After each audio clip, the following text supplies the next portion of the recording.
Not gonna lie, I'm currently holding a cat in my own home right now. Does Jason know about this? Absolutely not. Will he understand once I explain why?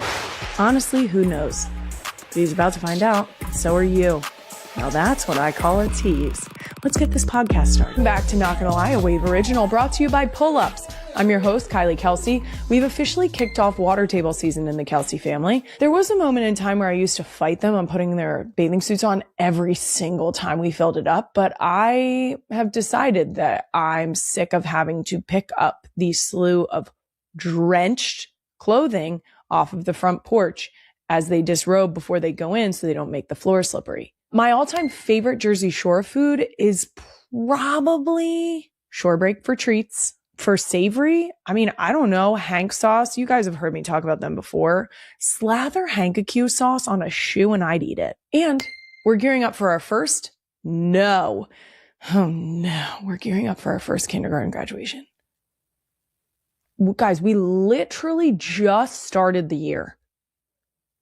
How did we get here?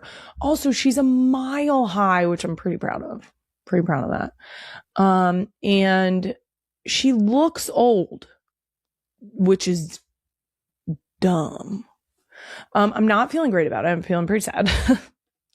Super casual. But I'm going to get over it because next year, my second is going to be in kindergarten. Guys, how do we pause time? Well, now that we've covered my fragile emotional state for this week, coming up, it's National Rescue Dog Day. So in honor of that, I'm going to be joined by multiple adoptable dogs and maybe cats from the PSPCA right here in a matter of minutes. Good luck. Everyone's staying. I'm kidding. I think. We've also got a banger doom scroll of the week featuring perhaps the best reaction to a pregnancy announcement I have ever seen. After that, I'm going to be joined by someone I have so little business speaking to. The first woman to fly around the moon, Artemis II mission specialist and Philadelphia sports fan, astronaut Christina Cook. That is silly that I get to say that out loud. She's going to talk to us. She is actually going to spend time talking to us, which is silly, but we're doing it before she realizes how silly it is. Before we get to all of that, a few NGL announcements. First up, NGL will be off next week for Memorial Day because, let's be honest, we all need a little vacation and kids. But don't worry, real ones, we wouldn't leave you hanging like that. Even though there's no NGL, you are getting a brand new episode of FAFO this Tuesday, May 26th. And it's a good one. I learned how to golf from the literal GOAT, Michelle Wee West, just in time for me to kick my husband's ass at our charity golf tournament in June. I should say that with more confidence, but I'm a little worried. And by that, I mean, I've never played more than 8 holes of golf. Well, that's a lie because I played 2 more with Michelle. So I've played 10 holes of golf. Also, not that any real ones would be surprised. There may or may not be puppies in that episode too, because we found some. And by found some, I mean, they were holding an event at the golf course we were at. And I'm not going to pass up an opportunity to pet that dog. Even more news, NGL will be back the first week of June with our official summer kickoff solo episode. You jerk. What did Queen Emma bribe me with this time? What did you bribe me with? Nothing. She didn't bribe me with anything. And you know what that means? If we have to do a solo episode, she's not getting more than 60 minutes this week.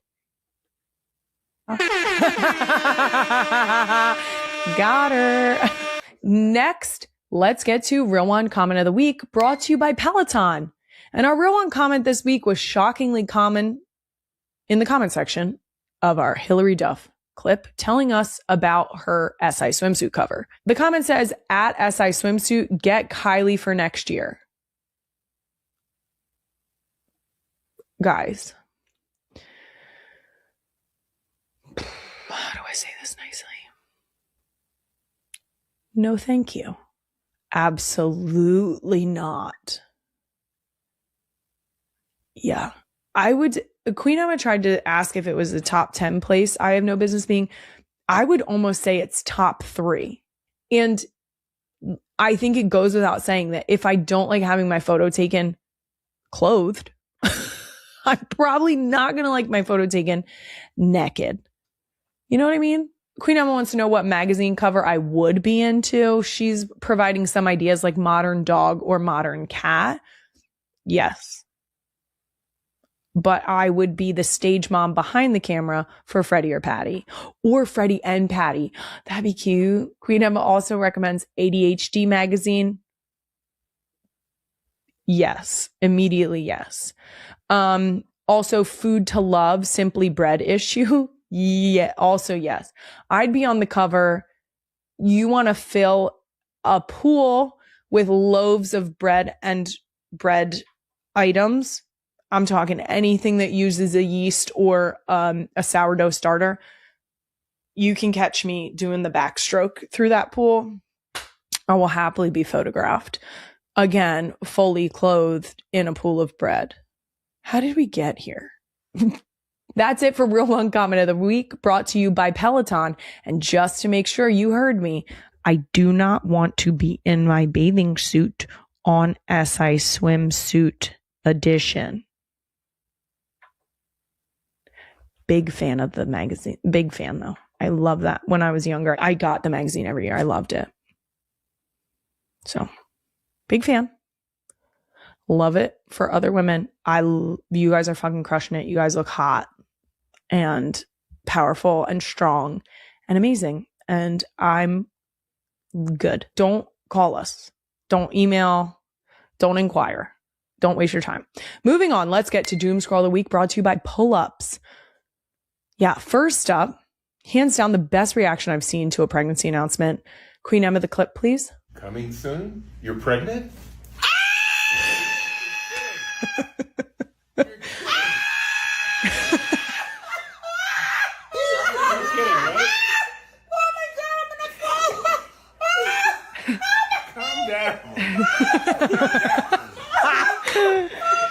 This is just the most wonderful news that I could ever imagine.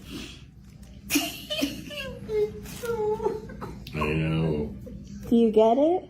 Me too. There's 2 of them. Me too. You're having 2? You're having twins? You're kidding, right? I have to go to For our audio listeners, they pulled out a little t-shirt. The mom is seated on the couch next to him and proceeds to scream like she's having an exorcism with her whole body tensed. And then she starts sliding off the couch until she decides, I'm actually going to fall on the floor. It was a decision. I said decides for a reason. It was a decision to fall on the floor. One of the best comments is a thought that I also experienced, which was, mind you, she was sitting down and still fell twice with 3 crying, laughing faces. Yes, she did. So Queen Emma wants to know what Big Ed and Lil Lisa's reactions were when we told them. My mom found out the first time that we were pregnant pretty early on because I was struggling. When we told my dad, I asked him by saying, are you ready to be a skeeter? Which, for those of you who don't know, have we talked about this on the show? My dad's grandfather name is Skeeter. That was decided when my sister and I were probably 10 and 12. We were reading books from a bookshelf in our house. One of them was a baby name book, and at the back of the book, it included grandparent names, which sent us down a spiral. And we determined at that age that we were going to call our dad Skeeter when we had kids because it's a slow burn. It's a slow burn that a 6'9" man has to introduce himself as Skeeter and gets called it in public. We said, are you ready to be a Skeeter? And he had big feelings about that. He was very excited. So yeah, that's how we told him. as we have announced our consecutive pregnancies, I think people are like less, like they're like, oh, congratulations. By the fourth one, people are like, congrats. You know, you guys don't have to touch each other, like that kind of thing, you know? You guys could like just not. You guys could not, you know? Every so often when you say you have 4 kids, people look at you like, do you guys know about contraceptive? Next, you know what's fucked up? This TikTok trend. Graduating seniors are trying to make us cry when we're just innocently doom scrolling on a Tuesday night. It's time for your next For adventure. our audio listeners, the student is in their cap and gown. They place down a toy that completes the lineup of toys. No matter This what one anybody looks like tells it you, was trains. And then they walk away. words and ideas. Out of focus. Rude. Immediately rude. It's disrespectful. You guys should cut the shit. Is that Gene Wilder talking, or is that Robin Williams? Because I'm going to be honest with you. I feel very strongly about the fact that if it is Robin Williams, I might have to hold down on TikTok and select not interested. Because my emotional state can't handle that.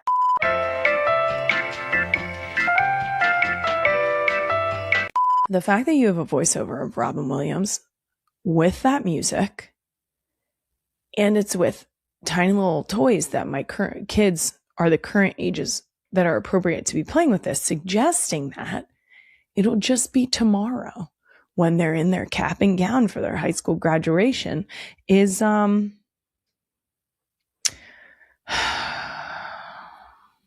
literally can't come up with a better explanation other than it's disrespectful. I feel personally attacked by this. If my girls were going to do it, they would probably line up. Let's think. I think they just have very specific, like Ellie would be the kid that would line up stuffies. There are specific stuffies she rotates, but there's specific stuffies that I would line up. That makes me want to cry. The thought of that makes me want to cry. The idea that she won't always be a stuffy kid also makes me want to cry. Raising kids is a trap. I'm going to move on before I actually start crying. That's it for Doom Scroll of the Week, brought to you by Pull-Ups. Moving on, in honor of National Dog Rescue Day, I have some very special visitors from the PSPCA. That's where we adopted Freddie. And they're here right now. This cuddly, furry, adoptable animal segment is emphasis on adoptable animal segment is brought to you today by our friends at DoorDash. Please take this as a hint also to make sure that you support your local rescues. These animals that I am about to introduce you to are available at the PSPCA if you're local to the Philadelphia area. You can also always support local rescues by donating food, toys, bedding, things like that. You can call your local rescues and ask how you can support. Sometimes I do understand that not everyone is in a place to adopt an animal, whether that be that you don't have a yard, that you're not financially ready, things like that, that should be taken into consideration. I'm not telling you to go adopt an animal on a whim. But if you would still like to support your local rescues, there are plenty of ways to do that, and you can call them and ask how. All right. I can't take it anymore. Bring them in, Queen Emma. Do it. Zoom out. Effie's been here for the last 5 minutes. Are you joking? Guys, have you seen her little thing? She's a good girl.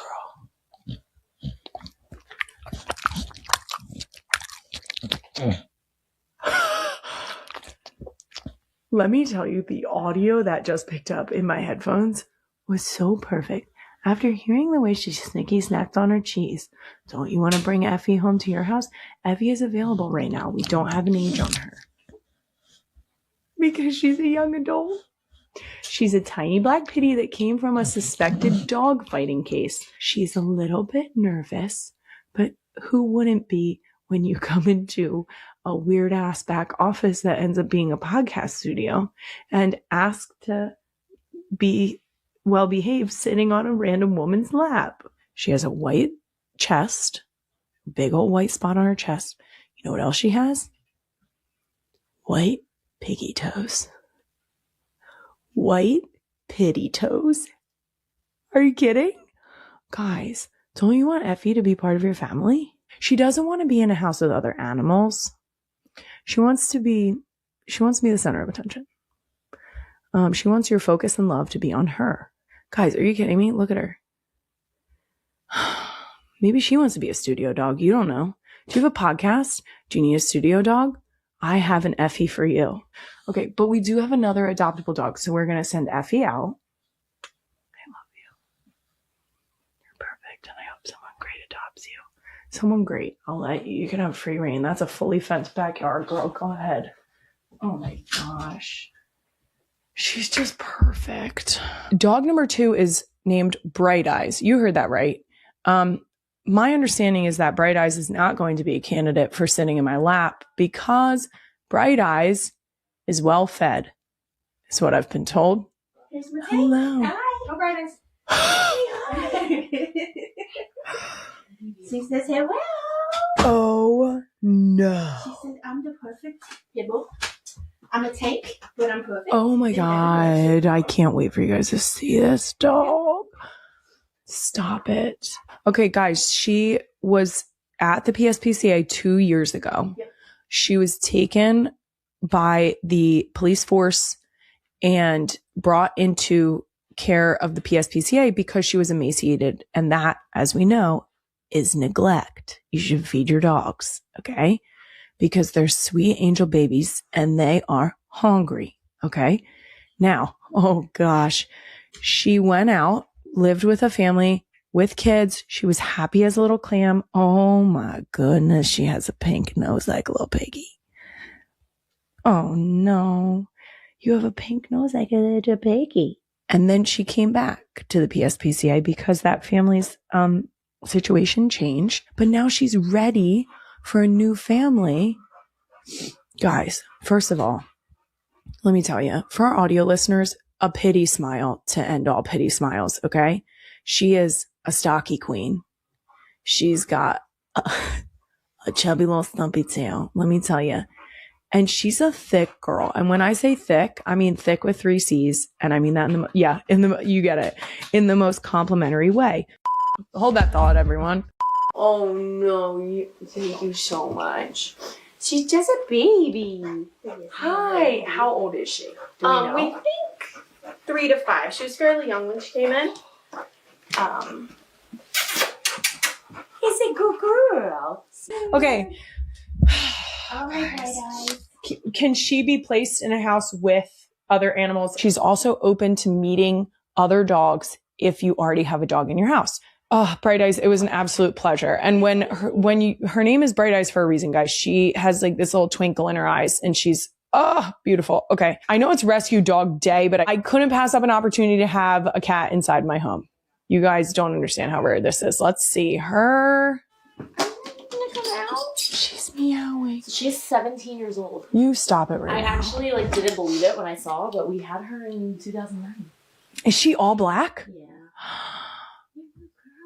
Joke's on you guys. I kind of love that. You guys would think that because I'm a superstitious lady that would bother me, but it doesn't. Now, if she crossed the road, am I driving down it? Absolutely not. I'm not an idiot. This is Star. This is Star. Star is, oh my God. 17. Star is 17 years old. Biscuits, so she'll start doing that. Hi. Hello, Putty Tat. So she came back to us earlier this year. She was had some paralysis in her legs. But she's walking around fine. She actually just wanted to go to a different house. She said, I'm 17. I'm tired of where I am and I'd like to explore somewhere else. Guys, look at how beautiful she is. Are you kidding me? Where is she cleared to live, Sarah? Is she allowed to have roommates? Yep, she can live with pretty much anything. Of course she can, because she's a well-adjusted lady. She's reasonable. Come on. Would she walk on this halter? Is this just a safety precaution, or she would walk? Yeah, she likes to walk around on it. You're joking. Do you want to take Star for a walk? You could do that.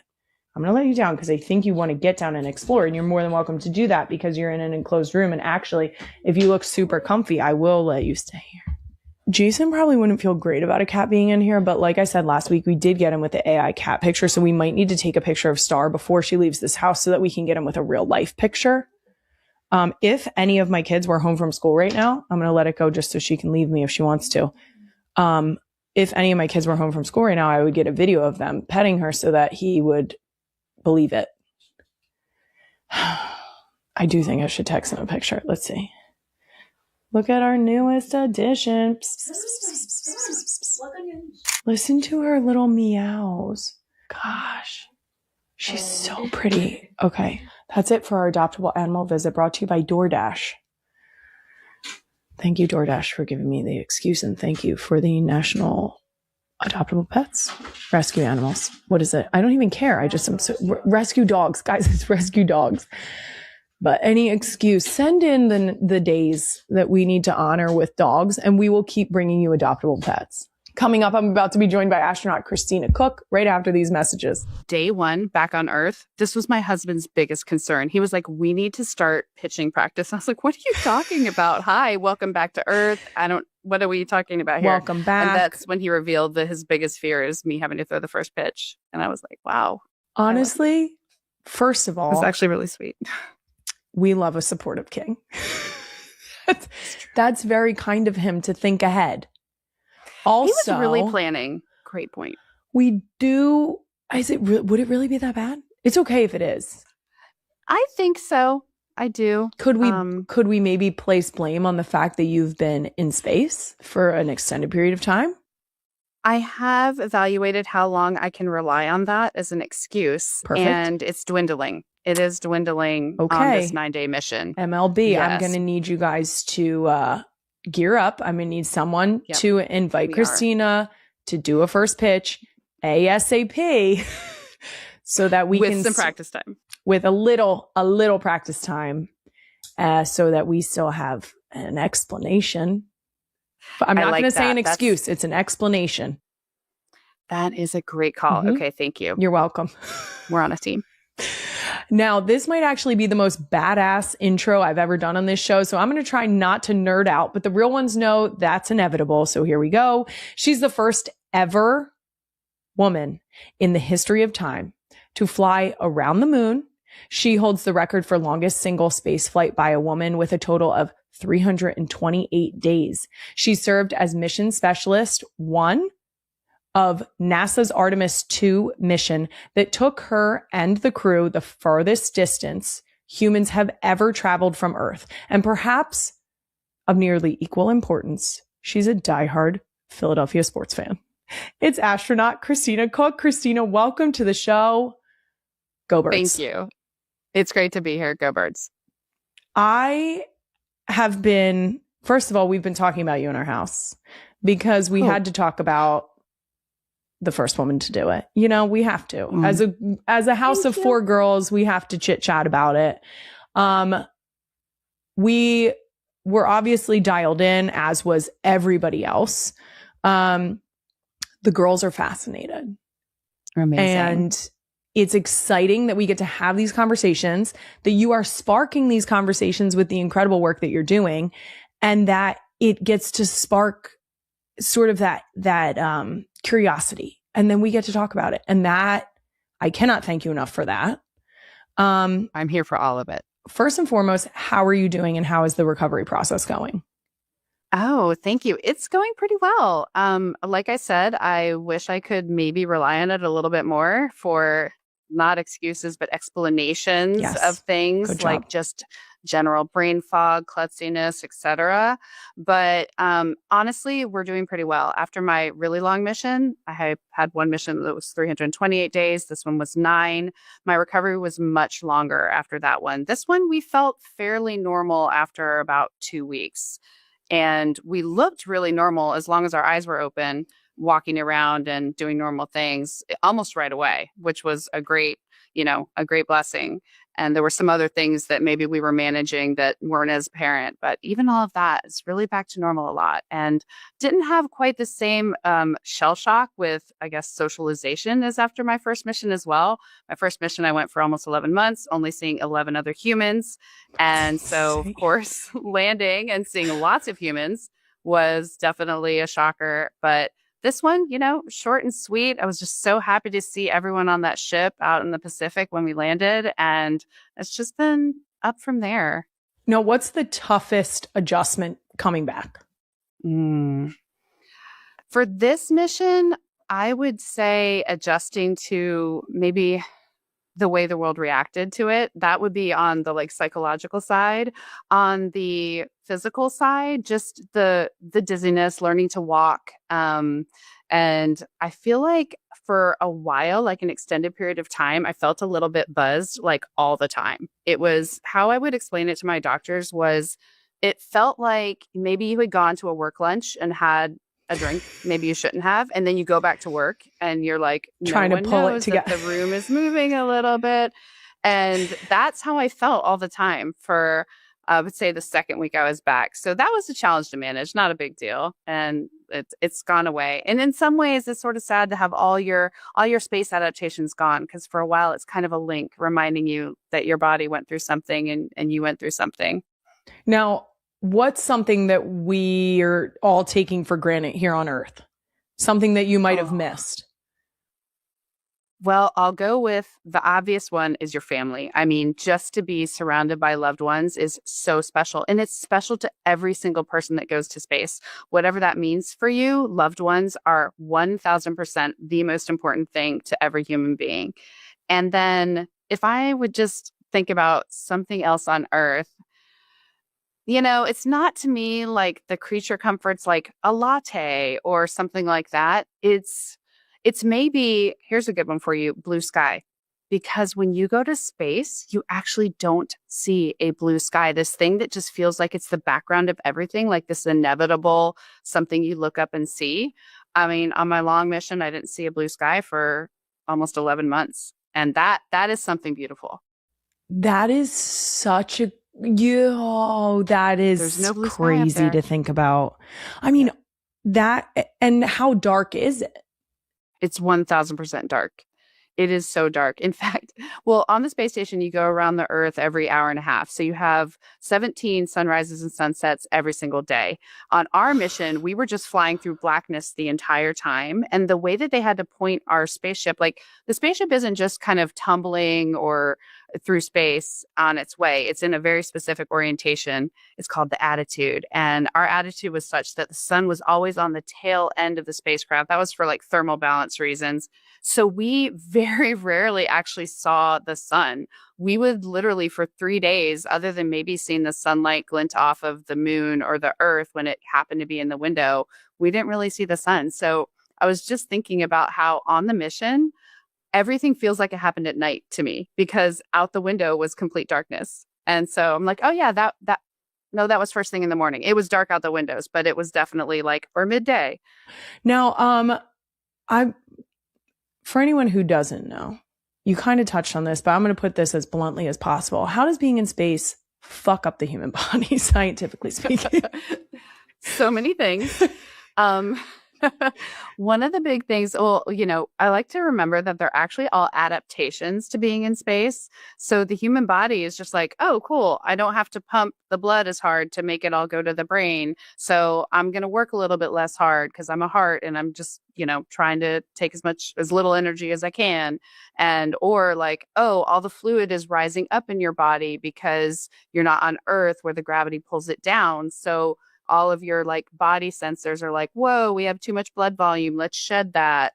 And the other one for long duration is muscle and bone atrophy, meaning it just all goes away because you don't even have to lift your own arm. Like everything you do, zero effort. So your body's like, sweet, I'm not going to build muscles. I'm going to, you know, not do that because I'm a body trying to conserve energy. And so the muscles and bones can atrophy. That's why we have to exercise so much. Another very regimented thing in space, lots of exercise every single day. And that sort of counteracts that. I think the other things are more internal medicine type of things. Our immune systems kind of start operating funny. Latent viruses might come out. Rashes might happen because of all the stress that your body is under in terms of your immune response. And then there's some other organs that just do a little bit of weirdo things after a lot of time. But yeah, for the most part, the blood volume changes are the big one. That's so crazy. It's I can't wild. imagine coming back and feeling like you're a little drunk. Just a little.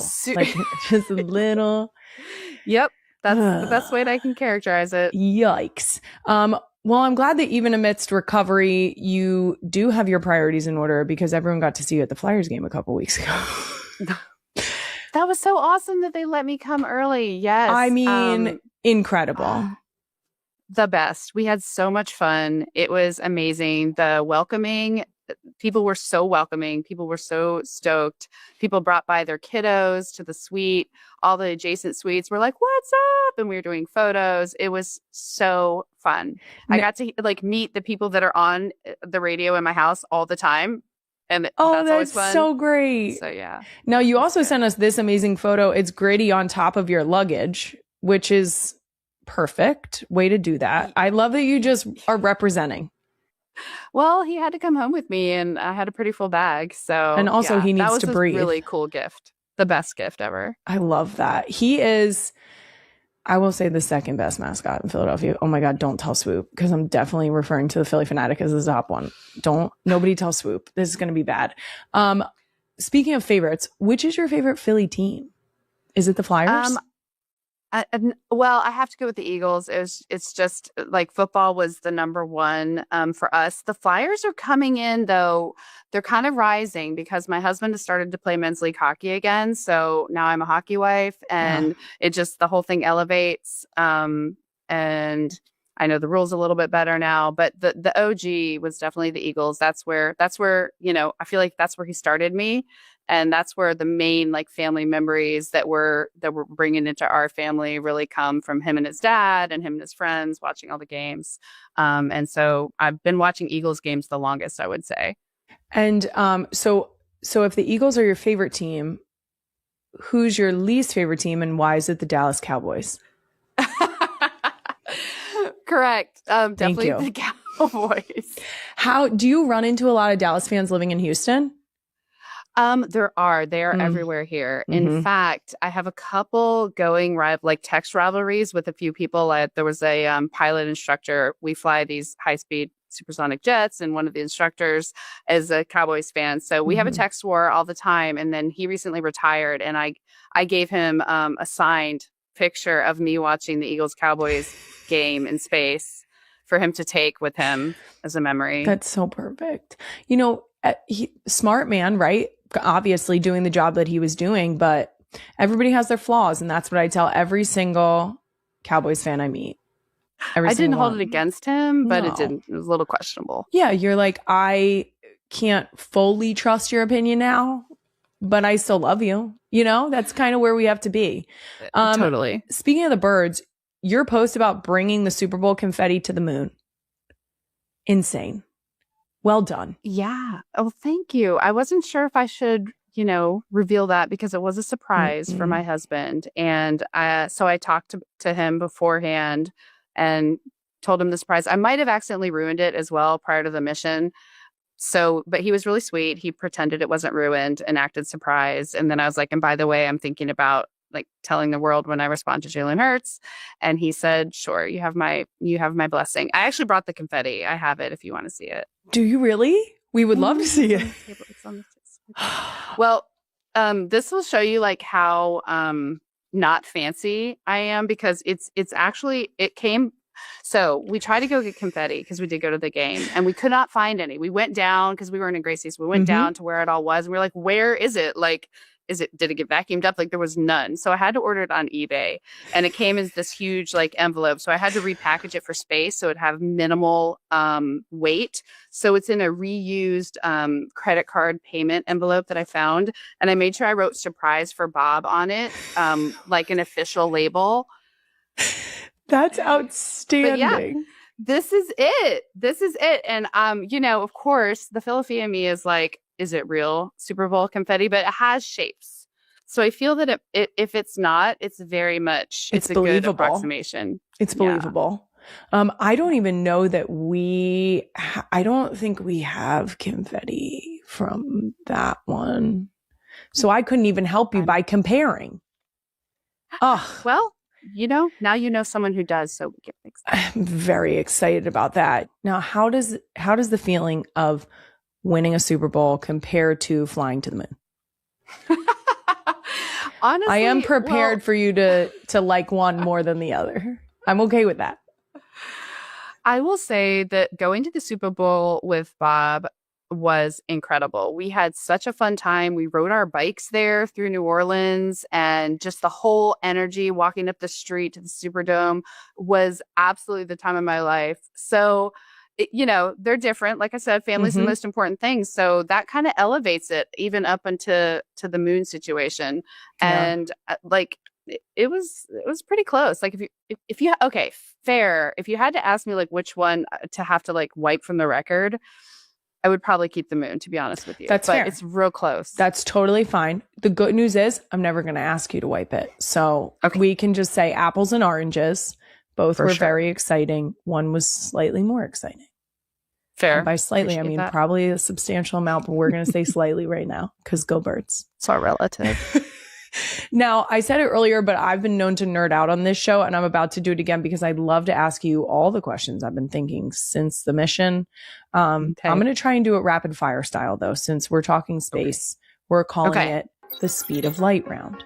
Okay, I'm sitting up. Okay. Is astronaut ice cream a real thing? Oh, it is, but believe it or not, it's not part of our standard menu, so I have never eaten it in space. Well, that feels wrong. What was your favorite thing to eat up there? There are so many good foods. I love vegetables. So I was eating, we have these spicy green beans. We have broccoli au gratin. I know this sounds bad, but broccoli au gratin actually if I need a sounds comfort delicious. food, it was mac and cheese. I mean, comfort food. We still have that. What's the best part about wearing a spacesuit? Pockets. Lots of pockets. I was hoping you were going to say that. I love pockets. Do you think there will be an all-female NASA crew that goes to space one day? It could definitely happen. There's, a lot of women in the Corps. There's a lot of women who have been commanders. So because, we made these decisions decades ago that we would welcome anyone to the table that has talent and abilities and is willing to work hard. And we've, as a result, have this incredible, diverse office full of just complete, really good people. I'm trying not to say bad words here. And they're all ready to go. So I wouldn't be surprised. If it happens, it will happen organically. I don't think NASA's ever been in the business of kind of, doing something just for the sake of it, because we're very mission oriented. But that is exactly why it could happen, because we are mission oriented. Now, what's the biggest misconception about human space travel? That it is glamorous. It is whatever the opposite of glamorous is. There's a lot of non-glamour happening. What is it like to splash down into the ocean? It is amazing. We were happy. It was less dramatic than landing on land. It's kind of like you just get cradled by the water and you're so happy and you're thinking we're alive. It's just the best feeling. Now, when did you first get to communicate with your families again? I got to communicate with my family when I was in the med bay of the Navy ship that we recovered to after getting on the helicopters. And someone showed up with my cell phone and they were like, here you go. I'm dialing Bob's number. And there he was. So that was awesome. They knew what was most important to us as soon as we sort of got into a stable spot. Were you ever afraid at any point in the mission? Fear is an interesting thing. I wouldn't say that I was afraid in the sense of having physiological effects or having it be a large part of my brain capacity, but I was very aware of risks, and really that just kind of put me into a place of focus and vigilance. But I never, and I want to emphasize, it is okay to be afraid. It is okay to be nervous. It's okay to have anxiety. I've experienced all of those things throughout my career, but there's something about fulfilling the mission that you've trained for that, for me, put me in a state of calm and focus, and those anxieties weren't necessarily a part of it. And what is your absolute favorite memory of being with your crew? Yes, just so many. Probably on the far side of the moon, when we were experiencing the eclipse, which, if your listeners, viewers haven't seen what we described, the photos or how we described it, there was a hole in the universe outside the window, apparently. It was actually just the moon with the sun behind it, but it was the most ominous thing I've ever seen in my life. And we were all experiencing it in the exact same way. It was almost like you couldn't look at it for too long. Unlike seeing the Earth or the moon, where you're like, I can't stare at this for long enough. It's so beautiful. I'd never want to take my eyes off this. You would look at this crazy thing out the window and you'd be like, and the fact that we all had that opinion about it and felt the same way was really wild. That is weird. Now, I know that you guys just got back from the literal moon, but I have to ask, are you already thinking about the next mission? Well, I'm thinking about other people doing the next mission for sure. We are really stoked. Our friends are going to be on Orion. Then some more friends of us are going to be landing on the moon, walking on the moon. And I could not be more excited. I actually think I would be just as excited for this mission if it had been my friends and not me. I am just pumped that we're doing it, and we're doing it. You know, we're lighting rockets. We're going. We're keeping up the cadence, and we're making it happen. That is, I can't stop thinking about it. Now, I don't know if you can answer this, but I'm not an actual journalist, so I'll ask anyway. Do you believe there's life on other planets? Well, I don't necessarily believe differently because of anything I've seen or not seen in space. Got it. But I believe in the strong possibility. I am not really swayed by the fact that we haven't either detected it yet or been contacted yet, because I think, you know, all the infinities that are part of the equation, we're just not sure which one wins out in the end. But it would seem very strange to me if in this big universe, there was just only one place where it all came together and it was only here. That would be surprising to me. So you're saying that you haven't seen anything necessarily. Correct. And I can definitely tell you, well, we're not that far away, like in the grand scheme of things. Like, you know, the space station's 250 miles up. It's basically just at Earth. And Orion's kind of in the Earth moon system. It's not like we're going to a distant galaxy or even a distant solar system within our own galaxy. So I wasn't expecting to like pop out, look out the window and be like, what's that blinking thing? You know, yeah. Who are you? Yeah, exactly. Hi, I'm ready to speak to you in your language of music. No, I wasn't expecting that. Now, last question is someone who would know, what is the most realistic space movie? Great question. It's a tough one. I always go back to The Martian, and a couple of reasons why. One is that it depicted the teamwork and kind of the problem solving really well. There were obviously some pretty fantastical things that happened in it. The one thing it did not get right, though, and I just have to tell you, this is kind of funny. We actually got to all watch it, all the employees of Johnson Space Center here at NASA where we work, and they showed the entrance to our space center in the movie. And in the movie version, it was the super futuristic. There were like fancy lights and signs. And if you knew the real government facility that we drive into every day, heavy on the cinder block situation, the entire theater laughed. Yes, at that part. So that was the unrealistic part. That's so good to know. It's nice to know that it's just the movie optics of the building that really went awry. Yeah, I mean, exactly. It's, again, not glamorous. Yeah. All right, that does it for our speed of light round. One of my favorite parts of the summer is going down the shore, parking myself at the beach and staying out there for hours in the sun. With that comes the need for major eye protection that not only makes you feel good, but look good too. So whenever I'm looking for my next go-to pair of sunglasses, I always go to Sunglass Hut. Sunglass Hut has a wide range of brands or any style. And I'm not a very stylish person, but I do have style when it comes to sunglasses because my favorite brand is the tried and true Ray-Bans. I love them. Every single pair I get is Ray-Bans. I know what I like and I like what I like. Plus, Sunglass Hut offers a premium shopping experience with expert guidance from shade experts. I need help when I shop because I'm bad at shopping. And the Sunglass Hut shades experts, they have me covered. They'll open the drawers and show you every possible combination of lens and frame, and it's amazing. And they also, I think, know what's going to look good on your face. It takes the stress out of it, truly. I always go to the Suburban Square store. It's been the Sunglass Hut that I've gone to since the first pair I've bought, and they're great. Visit Sunglass Hut and find your perfect pair of shades for summer. Sunglass Hut, own your moment. Checking Allstate first could save you hundreds on car insurance. That's smart. Not checking to make sure the TV remote is out of reach of my oldest. Nothing like turning on a show with the volume blasting at 80. Checking first is smart. So check Allstate first for a quote that could save you hundreds.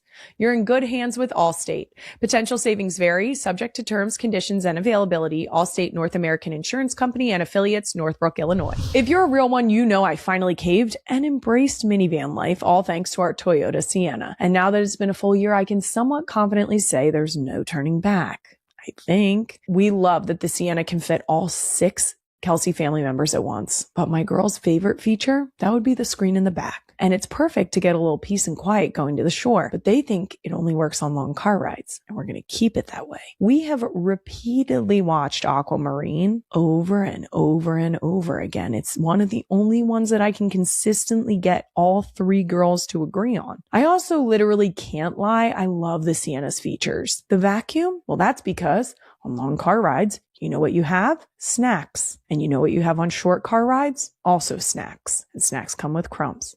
And that's why we love the vacuum. If you're looking not only for a great car to get you from point A to point B, but a car the entire family will love, I highly recommend the Toyota Sienna and going for a test drive at your local Toyota dealership. You can learn more at toyota.com/Sienna. And remember, it's not the places we go, but the people we go with that matter. Now, something else that's extremely important to me and this podcast is women supporting women. And you're living that every single day. Each time you break a record or make history for women, are you able to grasp the significance of that? That is a big challenge for me. And I do consider it to be one of the biggest responsibilities that I have and privileges. I mean, what a privilege. Like, you've met your heroes. I'm sure you've been a hero and an inspiration. And to imagine how you looked up to people and then try to translate other people's thoughts about you and that might be how they're thinking it's very hard to do. But I'll say it's actually the only way that I can start to understand it, because I don't see myself that way. So I have to actually imagine how I saw my heroes. How did I feel the day I met Sally Ride? And to be honest, that has helped me so much, because I feel like I can't be enough for everyone. And when I remember meeting her specifically, I was one of like a long line of people shaking her hand and moving on, shaking her hand, moving on. And yet I have the most crystal memory of her looking into my eyes when she shook my hand. And I realized that's all I have to do. I just have to say with my eyes to every young person that I meet, I see you. I know what this means to you, and your dreams are valid. And that's all I have to do. And honestly, I don't think about the records. All I think about them is I hope they're surpassed as soon as possible. I hope the superlatives are beat as soon as possible. I hope all of the onlys turn into manys. But if I can just do that for every person like she did for me, that's what I'm trying to do. It's so great to hear, especially when you talk about like supporting the people around you, the way that you spoke about like your crew members, the people who are also training for missions, the people around you, your team members that might not have been on this specific mission with you, but that you train with on a regular basis. It's so special to hear the way you speak about them and the way you speak about your relationship with them. Because the idea of saying in response to, do you understand the gravity of, pun intended, the gravity of what you are doing and how you are breaking barriers, to hear you say that you hope that one becomes many, to hope that people break that through that very quickly, that the quicker they do it, the more success you can sort of summarize it as, right? That it's more successful that way. That is so impressive. That is such a cool thought process, that you are thinking like rising tides raise all ships in this specific, in it as a whole, right? Like as NASA as a whole, that if we can just continue to have more women to have, and because you're saying that it's mission driven, they are going to be the most qualified people in those positions. Exactly. And as someone with 4 daughters and a podcast where we have a lot of parents listening, how would you encourage us to get our girls interested in STEM fields? Well, I am not a mom. I'm an ally. And I would say that I have so many siblings with kids, so many friends with young kids. And I feel like the important thing is just seeing what they're into and pumping them up about that. And if there's a way to sort of bring in STEM, not as a way of saying this is what you should be doing, but just bringing it into their awareness by maybe questioning little things. Maybe that's a sound that you hear when something happens. Maybe that's watching the water come out of the faucet and narrow into a smaller stream. Just all these little like examples of science, biology, nature, physics in our life. I would say just bring them up and get them to question things like, why does it do that? I wonder. And maybe then they will start to bring that online in their own lives, and those little curiosities and not taking things for granted and sort of practicing that questioning, I think is something really neat that we can do with our young ones. Well, like I said earlier, you are helping to spark those conversations, because in our own house, we very much had no, you could also go to space. And it was a very exciting realization. Speaking of parents, though, you just referenced that you are an ally to moms, even though you don't personally have children. You said one thing I hear from a lot of my mom friends that I can relate to as an astronaut who lived on board the space station for almost 11 months is isolation. Can you share a little bit more about that? Yes, for sure.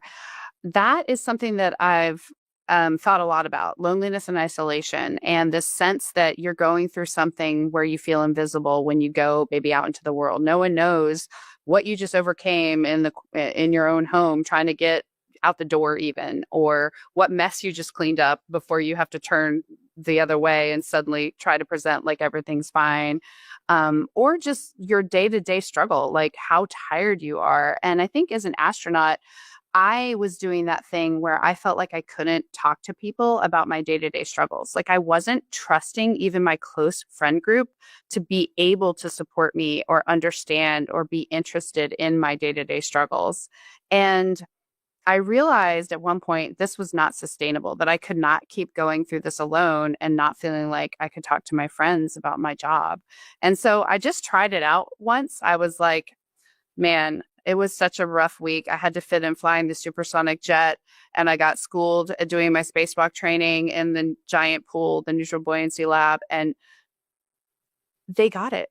Like they understood and they were right there for it, and they were listening. And it just reminds me of all the silent things that moms have to go through sometimes when we feel like the world isn't ready to hear what what moms are going through. And it was just a little bit of an analogy. I don't think what I do is nearly as hard as being a mom, but it was a reminder to me, maybe to be on the other side of that friendship, to like ask my mom friends how it was going and get specific with them so they knew that this was a space where they could talk about the struggles that maybe weren't necessarily feeling like they were okay to just bring up on the fly. And so I think that isolation can be a way that we connect.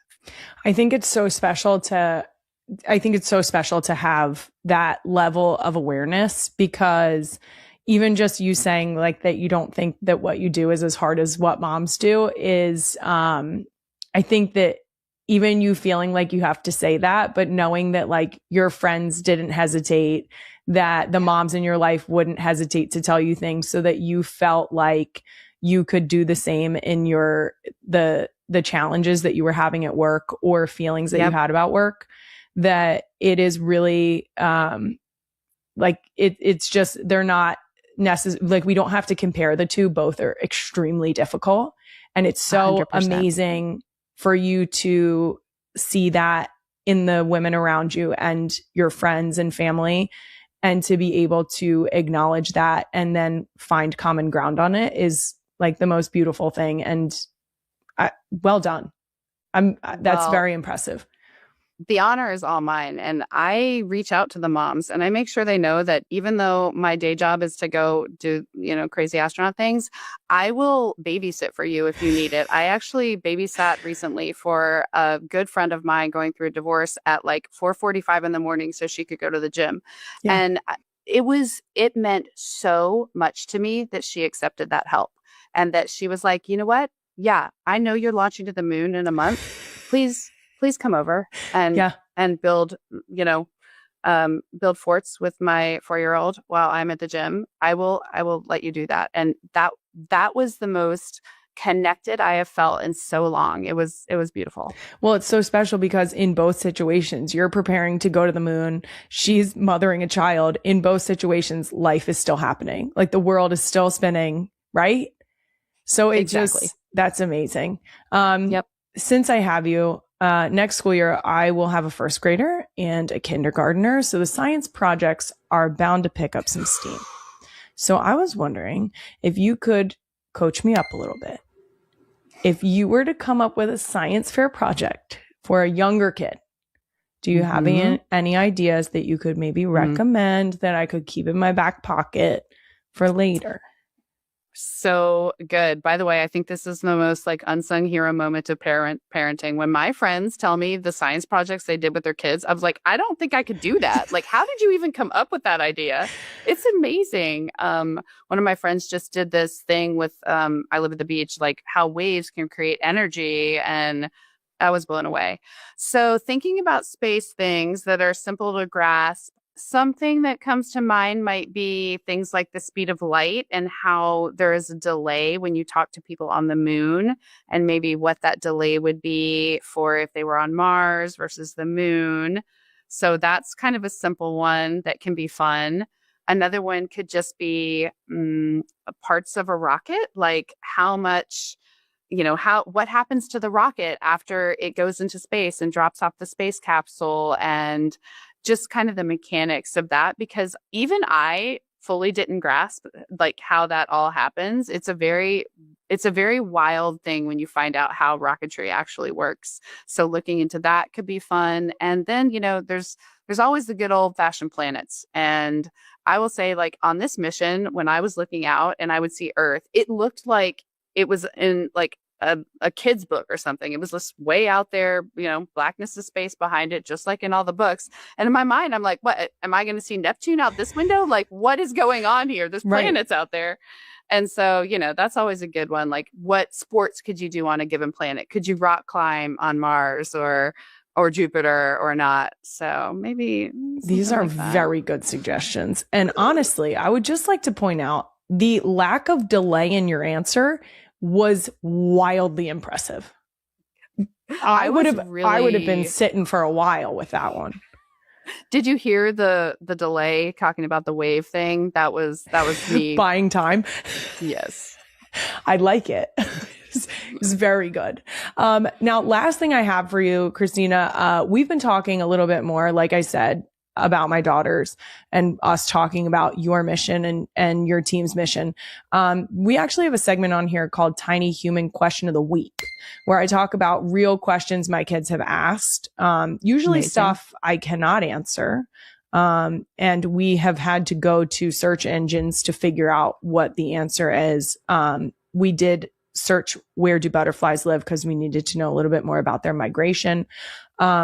We did ask, what is time? There was a moment in time where I was asked, why is my butt so big? It's a whole thing. Yep. They humble you. But I thought it would actually be perfect to have you respond to some of the questions my girls asked me about space since I told them about you. I might need Google, but I am ready to attempt. We can do that. Okay. How do you go potty in space? Oh, that's easy.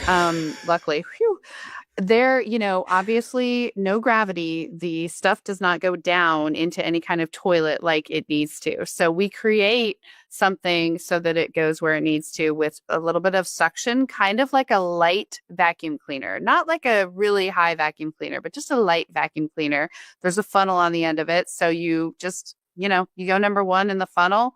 The same light suction is kind of put into this, a canister with a seat on it. Like you might think of like a camping toilet, but with a little bit of suction.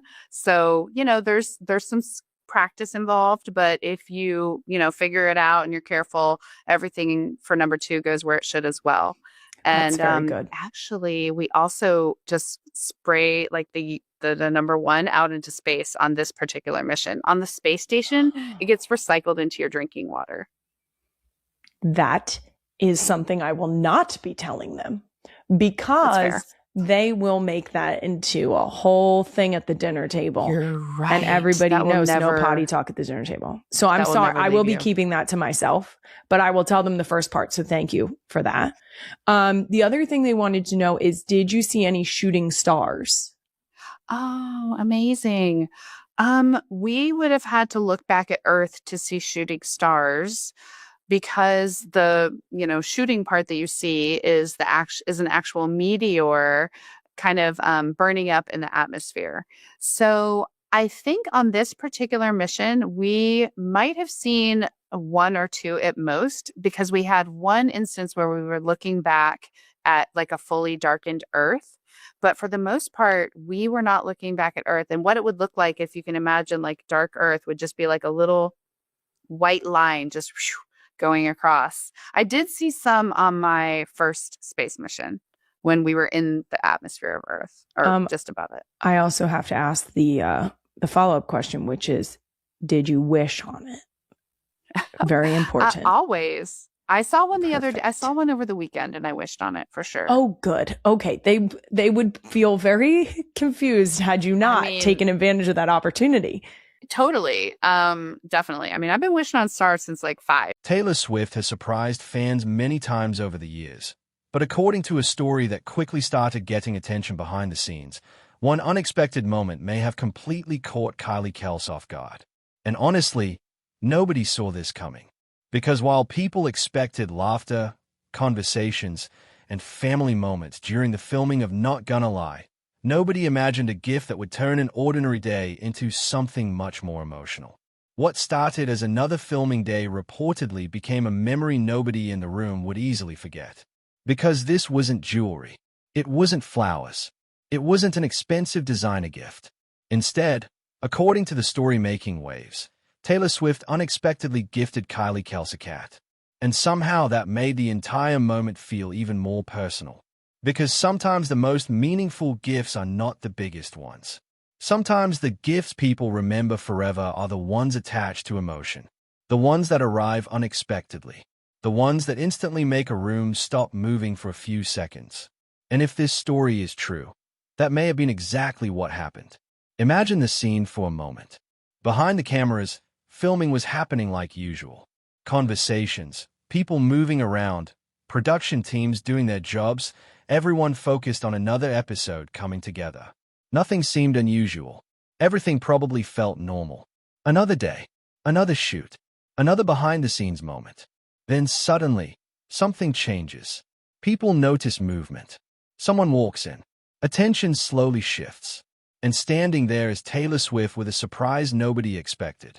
At first, maybe people thought she was joking. Maybe Kylie laughed. Maybe someone thought there was another surprise coming. Because honestly, gifting someone a cat completely out of nowhere is not exactly predictable. But then reality starts settling in. And suddenly people realize, wait, this is real. And that's when emotions probably changed. Because animals have a strange way of creating instant emotional moments. Especially cats. Especially pets. Pets are never just pets. People who love animals understand that immediately. A pet becomes part of your family, part of your routine, part of your home, part of your life. And giving someone that kind of gift is different from giving them something temporary. You are giving memories. You are giving comfort. You are giving emotional connection. You are giving a small heartbeat that eventually becomes part of someone's everyday world. That is why moments involving animals often become emotional so quickly. Because they instantly feel human. And people close to Kylie know family means everything to her. She has always come across as someone deeply connected to the people around her. Real, grounded, family-focused. Even with public attention surrounding the Kelce family, fans often say Kylie feels relatable. She feels like someone you could sit beside and talk to for hours. Which makes this entire story feel even sweeter. Because this wasn't some giant celebrity moment. This wasn't red carpets. This wasn't cameras flashing. This felt personal. Very personal. And maybe that is what surprised people most. Because from the outside, many fans only see headlines. They see football stars, pop stars, interviews, public appearances, huge events. But behind all of that are real friendships and real relationships. Behind all the fame are ordinary moments happening between people who care about each other. And sometimes those moments say more than headlines ever could. Imagine Kylie looking down and realizing what was happening. Maybe confusion turned into surprise. Maybe surprise became laughter. Maybe laughter slowly became emotion. Because unexpected gifts hit differently. Especially when someone puts thought behind them. Especially when someone gives you something you never saw coming. Those moments stay with people. Not because of price. Because of feeling. And honestly, everyone watching probably knows that feeling. Everyone remembers one gift in life that meant more than expected. Not because it was expensive. Not because it was perfect. But because it came from someone who understood them. Someone who paid attention. Someone who wanted to create a memory instead of simply giving an object. Maybe Taylor understood that. Maybe she knew a surprise like this would become unforgettable. And suddenly the story becomes bigger than a celebrity gift. Suddenly it becomes about friendship. About kindness. About people making each other happy. And those stories always hit differently. Because the world already has enough headlines filled with drama. People love stories like this because they feel warm. They feel genuine. They remind everyone that even famous people still experience ordinary moments. The reactions behind the scenes must have been priceless. Imagine production stopping for a moment. Imagine people smiling. Imagine phones appearing instantly. Imagine everyone surrounding the tiny new arrival. Because nobody ignores a cat walking into a room. Especially not unexpectedly. And honestly, animals somehow have this strange ability to become the center of attention immediately. No matter who is in the room. No matter how famous anyone is. For a few moments, nobody is thinking about cameras. Nobody is thinking about work. Nobody is thinking about headlines. Everyone just becomes human. Everyone becomes softer. Everyone smiles. That is what pets do. And perhaps that became the most beautiful part of this entire story. Not the surprise itself. Not even Taylor's gift. But the feeling attached to it. Because life moves fast. Especially for people constantly surrounded by schedules, interviews, appearances, and expectations. Days become busy. Moments become rushed. But every now and then, something unexpected happens that forces people to slow down and simply feel. And maybe this became one of those moments. A tiny surprise. A small heartbeat. A simple act of kindness. But somehow powerful enough to completely change the mood of an entire day. And long after cameras stopped rolling, long after filming ended, and long after everyone went home, chances are people were still smiling about it. Because years later people may forget what questions were asked. People may forget what conversations happened. People may forget certain headlines. But moments that feel real, people never forget those.